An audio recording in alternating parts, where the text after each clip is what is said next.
Hello. ഇന്നത്തെ ഈ വീഡിയോയിൽ എങ്ങനെയാണ് ഒരു ഇമെയിൽ അക്കൗണ്ട് ക്രിയേറ്റ് ചെയ്യാം എന്ന് നമുക്ക് നോക്കാം. സോ ബ്രൗസർ നമ്മൾ ഓൾറെഡി ഒരു വീഡിയോയിൽ കണ്ടിരുന്നു. ബ്രൗസർ എങ്ങനെയാണ്, ബ്രൗസറിന്റെ ബേസിക്സ്. സോ ഞാൻ എൻ്റെ ബ്രൗസർ ക്രോം ബ്രൗസറോട് തുറന്നു വെച്ചിട്ടുണ്ട്. സോ ഇനി എനിക്കൊരു ഇമെയിൽ അക്കൗണ്ട് ക്രിയേറ്റ് ചെയ്യണം. ഞാൻ ഇവിടെ ജിമെയിൽ ഗൂഗിളിന്റെ മെയിൽ അക്കൗണ്ട് ആണ് ക്രിയേറ്റ് ചെയ്യാൻ പോണത്. അപ്പോൾ ഒന്നുകിൽ നമുക്കിവിടെ അഡ്രസ് ബാറിൽ അടിച്ചു കൊടുത്തിട്ടോ, അല്ലെങ്കിൽ ക്രോം ബ്രൗസർ ആണെങ്കിൽ അതിന്റെ ഈ വലതുവശത്ത് ജിമെയിൽ എന്ന് പറഞ്ഞൊരു ഓപ്ഷൻ നേരിട്ടുണ്ട്. അപ്പം അതിൽ ക്ലിക്ക് ചെയ്തിട്ട് നമുക്ക് ജിമെയിൽ അക്കൗണ്ട് ക്രിയേറ്റ് ചെയ്യാൻ വേണ്ടി നോക്കാം. സോ ഇങ്ങനെ ഒരു പേജിലേക്ക് അത് തുറക്കും. അപ്പൊ ഇവിടെ ക്രിയേറ്റ് ആൻ അക്കൗണ്ട് എന്ന് പറഞ്ഞൊരു ഓപ്ഷൻ ഉണ്ട്. ഇനി നമുക്ക് ഇതിലാണ് ക്ലിക്ക് ചെയ്യേണ്ടത്. സോ ഞാൻ അതിൽ ക്ലിക്ക് ചെയ്യുന്നു. അപ്പൊ എന്താണ് നമ്മുടെ യൂസ് എന്നാണ് ചോദിക്കുന്നത്. സോ പേഴ്സണൽ യൂസ് ആവാം, വർക്ക് അല്ലെങ്കിൽ ബിസിനസ് റിലേറ്റഡ് യൂസ് ആവാം. സോ ഞാൻ പേഴ്സണൽ യൂസിന് വേണ്ടിയിട്ടുള്ള ഒരു ജിമെയിൽ അല്ലെങ്കിൽ ഇമെയിൽ അക്കൗണ്ട് ആണ് ക്രിയേറ്റ് ചെയ്യുന്നത്. സോ ഞാൻ ആദ്യത്തെ ഓപ്ഷൻ സെലക്ട് ചെയ്യുന്നു, ഫോർ മൈ പേഴ്സണൽ യൂസ്.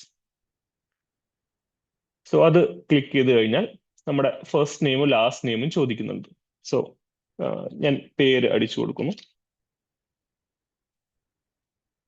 എന്നിട്ട് നെക്സ്റ്റ് ബട്ടൺ ക്ലിക്ക് ചെയ്യാം. നെക്സ്റ്റ് ബട്ടൺ ക്ലിക്ക് ചെയ്യുന്ന സമയത്ത് നമ്മുടെ ബേസിക് ഇൻഫർമേഷൻസ് ആണ്, നമ്മുടെ ഡേറ്റ് ഓഫ് ബർത്തും ജെൻഡറും ഒക്കെയാണ് ചോദിക്കുന്നത്. അപ്പോൾ ഞാൻ ഡേറ്റ് ഓഫ് ബർത്ത് സെലക്ട് ചെയ്ത് കൊടുക്കുന്നു.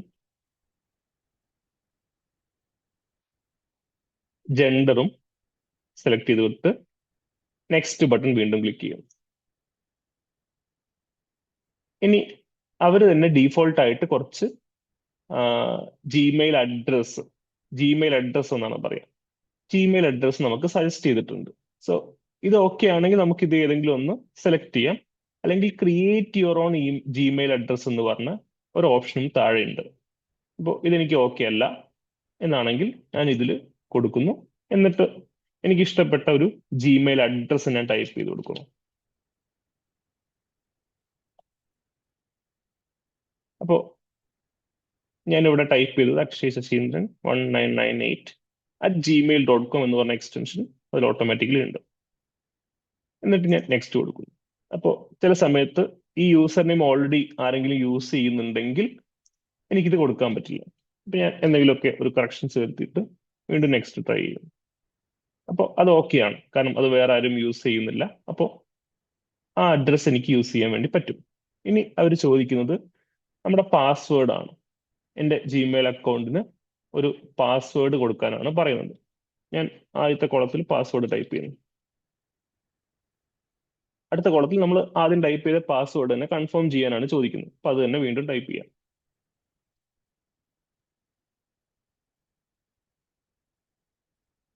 ഓക്കെ, ഞാൻ ടൈപ്പ് ചെയ്തതിൽ എന്തോ മിസ്റ്റേക്ക് വന്നിട്ടുണ്ട്. അപ്പൊ അതുകൊണ്ടാണ് അവര് ഒന്നുകൂടെ ടൈപ്പ് ചെയ്യാൻ വേണ്ടി പറയുന്നത്.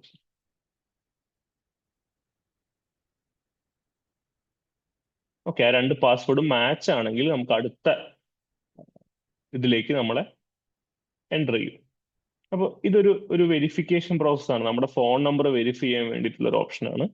അപ്പൊ നമ്മുടെ എന്താ പറയുന്നത്, ഈ QR കോഡ് ഫോൺ ഉപയോഗിച്ച് സ്കാൻ ചെയ്യാനാണ് പറയുന്നത്. അപ്പൊ നമ്മുടെ ഫോൺ എടുത്തിട്ട് നമ്മുടെ ക്യാമറയിലോ അല്ലെങ്കിൽ QR കോഡ് സ്കാൻ ചെയ്യുന്ന ആപ്പ് ഉണ്ട്. അപ്പോൾ നമ്മുടെ ക്യാമറ ഇപ്പൊ എല്ലാ ഫോണിലും ക്യാമറയിൽ തന്നെ ഡയറക്റ്റ് ആയിട്ട് QR കോഡ് സ്കാൻ ചെയ്യാൻ വേണ്ടി പറ്റും. അതല്ലെങ്കിൽ QR കോഡ് സ്കാൻ ചെയ്യുന്ന ആപ്പ് ഉണ്ട്. അപ്പോൾ ഞാൻ അങ്ങനെ ഒരു ആപ്പ് തുറന്നിട്ട് ഈ QR കോഡ് സ്കാൻ ചെയ്യുന്നു. അപ്പോൾ ചോദിക്കുന്നൊന്നുമില്ല, വെരിഫൈ യുവർ ഫോൺ നമ്പർ എന്നുള്ള ഒരു ഓപ്ഷൻ വരും. അപ്പൊ അതിൽ വെരിഫൈ എന്ന് കൊടുത്താൽ മാത്രം മതി. ഓക്കെ, ഞാനപ്പോൾ വെരിഫൈ എന്ന് കൊടുത്തു. അങ്ങനെ കൊടുത്തു കഴിഞ്ഞാൽ പിന്നെ ആ വെരിഫിക്കേഷൻ പ്രോസസ്സ് കഴിഞ്ഞു. എന്നിട്ട് നമ്മളെടുത്ത് കമ്പ്യൂട്ടറിലേക്ക് റിട്ടേൺ ചെയ്യാനാണ് പറയുക. കാരണം ഞാൻ ഇവിടെ കൊടുത്തുകൊണ്ട് ഇവിടെ താഴെ വെയിറ്റിംഗ് ഫോർ വെരിഫിക്കേഷൻ എന്ന് വന്നു. കുറച്ച് സമയം എടുക്കും. അപ്പോൾ അത് കഴിഞ്ഞാൽ return to your other device എന്ന് നമ്മുടെ ഫോണിൽ കാണിക്കും. അപ്പൊ തന്നെ ഇവിടെ അടുത്ത ഓപ്ഷനിലേക്ക് നമ്മളെ കൊണ്ടുപോയി.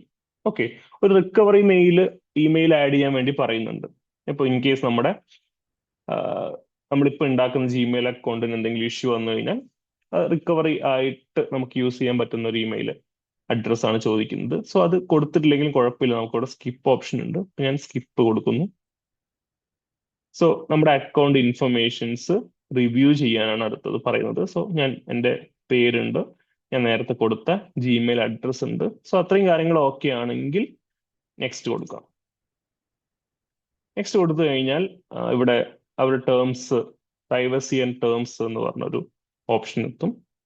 അവരുടെ സർവീസിന്റെ ടേംസ് ആണ്, പ്രൈവസി പോളിസി ആണ്, നമ്മുടെ ഡാറ്റ എങ്ങനെയൊക്കെ യൂസ് ചെയ്യുന്നു, എന്തിനൊക്കെ പ്രോസസ് ചെയ്യുന്നു, ഇങ്ങനെയുള്ള കുറച്ച് കാര്യങ്ങളാണ്. നമ്മൾ ഏത് ആപ്പ് യൂസ് ചെയ്യുമ്പോഴും ഇപ്പോൾ ഇത് ചോദിക്കാറുണ്ട്. അപ്പോൾ അത് വായിച്ചു നോക്കിയ ശേഷം ഐ എഗ്രി എന്ന് കൊടുക്കാം.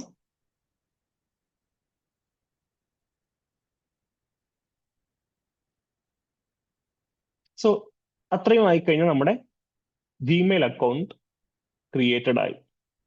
ഓക്കെ, സോ നമ്മുടെ ജിമെയിൽ അക്കൗണ്ട് ക്രിയേറ്റ് ആയിട്ടുണ്ട്. ഇവിടെയാണ് ഇപ്പൊ കണ്ടോ, നമ്മുടെ your primary tab is M T എന്നുണ്ട്. ഇപ്പൊ എനിക്ക് വരുന്ന മെസ്സേജുകളൊക്കെ ഇവിടെയാണ് വരിക. ഈ ഏരിയയിലാണ് എനിക്ക് വരുന്ന, എൻ്റെ ഇൻബോക്സിൽ വരുന്ന മെസ്സേജുകളൊക്കെ വരിക. അപ്പൊ എനിക്കിനി ഒരു ഇമെയിൽ അയക്കണം, എനിക്കൊരാൾക്ക് ഒരു മെയിൽ അയക്കണം. ഇപ്പൊ എൻ്റെ റെസ്യൂം എനിക്കൊരു കമ്പനിയിലേക്ക് അയക്കണം. അതിന് വേണ്ടിയിട്ട് ഇവിടെ കമ്പോസ് എന്ന് പറഞ്ഞ ഒരു ഓപ്ഷൻ ഉണ്ട്. ആ കമ്പോസിൽ ക്ലിക്ക് ചെയ്തിട്ട് അവരുടെ അഡ്രസ്സ് നമ്മൾക്ക് ഇവിടെ കൊടുക്കാം. എന്താണോ സബ്ജക്റ്റ്, ഇപ്പോ ജോബ് അപ്ലിക്കേഷൻ ആണെങ്കിൽ ജോബ് അപ്ലിക്കേഷൻ എന്ന് കൊടുക്കാം. എന്നിട്ട് ഈ ഏരിയയിലാണ് നമ്മൾ ഇമെയിൽ ഡ്രാഫ്റ്റ് ചെയ്യുന്നത്. നമ്മുടെ ഇമെയിലിന്റെ ബോഡി അല്ലെങ്കിൽ എന്താണ് മാറ്റർ എന്നുള്ളത് ഇവിടെ ഡ്രാഫ്റ്റ് ചെയ്യുന്നു. ഡ്രാഫ്റ്റ് ചെയ്ത ശേഷം ഇപ്പോൾ റെസ്യൂം അയക്കുകയാണെങ്കിൽ ഇപ്പൊ ഞാൻ കമ്പനിയുടെ ഇമെയിൽ ഐ ഡി ഞാൻ ഇവിടെ ടൈപ്പ് ചെയ്യുന്നു. ഓക്കെ, അതിനൊരു ഇമെയിൽ ഐ ഡി ടൈപ്പ് ചെയ്ത ശേഷം സബ്ജക്റ്റ് കൊടുക്കുന്നു, ജോബ് അപ്ലിക്കേഷൻ എന്നോ അല്ലെങ്കിൽ അങ്ങനെ എന്താണോ സബ്ജക്റ്റ് അത് കൊടുക്കുന്നു. അതിനുശേഷം ഞാനിവിടെ റെസ്യൂമെ അയക്കുക, ഈ ഒരു പോസ്റ്റിന് വേണ്ടിയിട്ട് ഞാൻ റെസ്യൂമെ അയക്കുന്നു. അങ്ങനെയുള്ള ഡീറ്റെയിൽസ് നമ്മളിവിടെ എൻ്റർ ചെയ്ത ശേഷം അറ്റാച്ച് ഫയൽ എന്ന ഓപ്ഷനിൽ ക്ലിക്ക് ചെയ്ത് കഴിഞ്ഞാൽ നമുക്ക് നമ്മുടെ കമ്പ്യൂട്ടറിൽ എവിടെയാണോ നമുക്ക് ആവശ്യമായിട്ടുള്ള ഫയൽ ഉള്ളത് അതിവിടെ അറ്റാച്ച് ചെയ്യാൻ വേണ്ടി പറ്റും.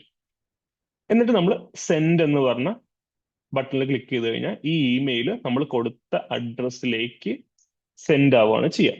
സോ അത്രയും കാര്യങ്ങളാണ് ഒരു ബേസിക് ആയിട്ടുള്ള ഒരു മെയിൽ ഡ്രാഫ്റ്റ് ചെയ്യാൻ വേണ്ടി നമുക്ക് അറിഞ്ഞിരിക്കേണ്ടത്. ഇതിൽ വേറെയും കുറെ ഓപ്ഷൻസ് ഉണ്ട്. ലിങ്ക് ആഡ് ചെയ്യാനുള്ള ഓപ്ഷൻ ഉണ്ട്, അതുപോലെ തന്നെ നമ്മുടെ ഡ്രൈവിൽ നിന്ന് ഫയൽ ആഡ് ചെയ്യാനുള്ള ഓപ്ഷൻ ഉണ്ട്. ഇങ്ങനെയുള്ള കുറെ കാര്യങ്ങൾ ഇതിലുണ്ട്. പക്ഷെ നമുക്ക് ഏറ്റവും ബേസിക് ആയിട്ട് ഇത്രയും കാര്യങ്ങൾ അറിഞ്ഞാൽ മതി. ഒരു ബേസിക് മെയിൽ ഡ്രാഫ്റ്റ് ചെയ്യാൻ ഇത്രയും കാര്യങ്ങൾ അറിഞ്ഞാൽ മതി. നമുക്ക് വരുന്ന മെയിലുകളൊക്കെ ഈ ഒരു ഏരിയയിലാണ് നമുക്ക് കാണാൻ പറ്റുക. പിന്നെ ഈ സൈഡിൽ തന്നെ കുറെ സ്റ്റാർഡ് ആയിട്ടുള്ള മെയിലുകൾ, നമ്മൾ അയച്ച മെയിലുകൾ കാണാൻ നമുക്ക് സെൻഡ് എന്ന് പറഞ്ഞ ഏരിയയിലുണ്ട്. ഇങ്ങനെയുള്ള കുറെ കാര്യങ്ങൾ ഒരു ജിമെയിൽ തുറന്നു കഴിഞ്ഞാൽ നമുക്ക് കാണാൻ വേണ്ടി പറ്റും. സോ അത്രയാണ് ഒരു ഇമെയിൽ അക്കൗണ്ട് എങ്ങനെയാണ് ക്രിയേറ്റ് ചെയ്യുക എന്നുള്ള കാര്യത്തിൽ നമുക്ക് നോക്കാനുള്ളത്.